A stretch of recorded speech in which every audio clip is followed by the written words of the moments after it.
Chapter 24, Section 3 continued. Let's start off by talking about and summarizing the causes of the Great Depression. There wasn't just one cause that could make this whole thing happen. It was kind of the perfect storm of a variety of causes coming together. The first cause we talked about was with farmers. Everything was excellent during World War I. And then crop prices start to drop as a surplus develops when the war's over. Farmers continued to produce more and more, trying to make money, which causes farm prices, the bottoms to fall out. Second cause, stock market. Stock prices were skyrocketing. The stability of the markets were threatened by investor practices like margin buying and playing the market. Prices start to drop, people begin to sell, prices drop even lower, everything there with the stock market. Third cause was the foreign position of the U.S.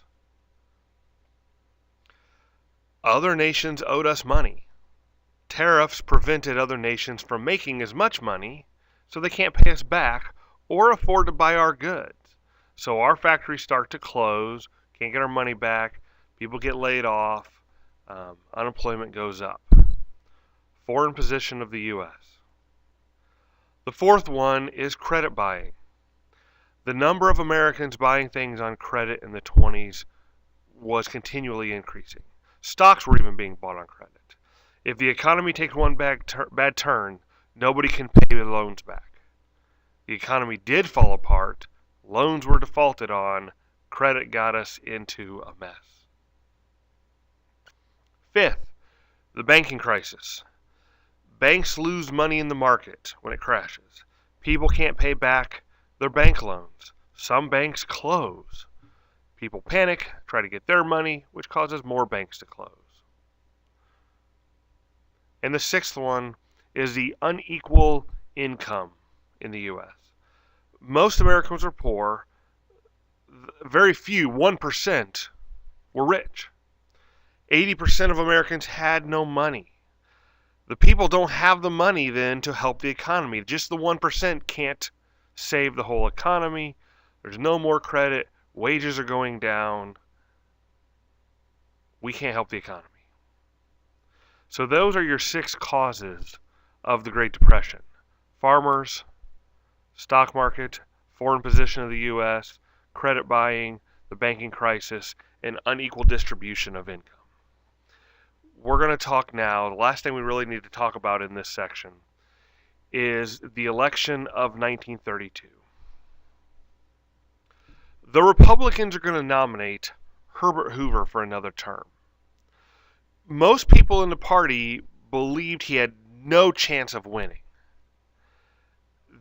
But what they believed was it didn't matter who the Democrats nominated, they were going to win. The Republicans, they're going to lose no matter what. So nobody else wanted to run. Only Hoover really wanted to run for the Republicans.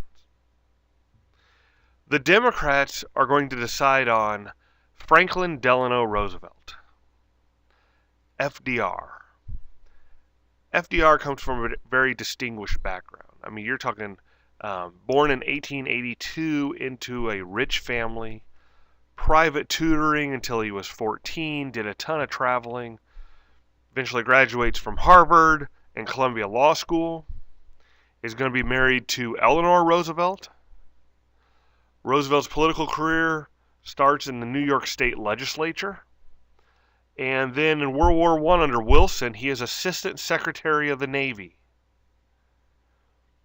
In 1920, he's the vice presidential candidate. But in 1921, it looks like his political career might be over when he is struck with polio, and it ends up paralyzing his legs. He does regain his strength, but he will always need help walking or standing for the rest of his life. 1928, he's back into the political scene as the governor of New York. Roosevelt had some huge positives going for him. I mean, he had this magical last name. You know, people thought Roosevelt, they thought Teddy. People liked Teddy. FDR had a winning smile, and he had a warm public manner. He was a guy you felt like you could just hang out with. But Roosevelt does have a negative going for him. He has no clear, thought-out program on how to deal with the Depression. But the way he makes this work is by pointing out all of Hoover's failures. Instead of how he's going to deal with it, it's how the other guy screwed it up. FDR's vice presidential candidate is going to be John Nance Garner. In this election, the Democratic platform revolved around about four things: reducing the government spending, creating a sound, solid, stable currency, helping out agriculture, and getting rid of prohibition. 1932, FDR is going to fly to Chicago for the Democratic Convention, where he will accept the nomination of the party. In his speech, FDR pledges a new deal for the American people. But he doesn't explain what it was because he's not entirely sure what it was. But people heard New Deal, and there's a Roosevelt talking to him, and people think back to Teddy Roosevelt's policies, which were called the Square Deal, and they were happy with them. FDR wins 42 out of 48 states, and we will now begin the longest hold of power in U.S. history.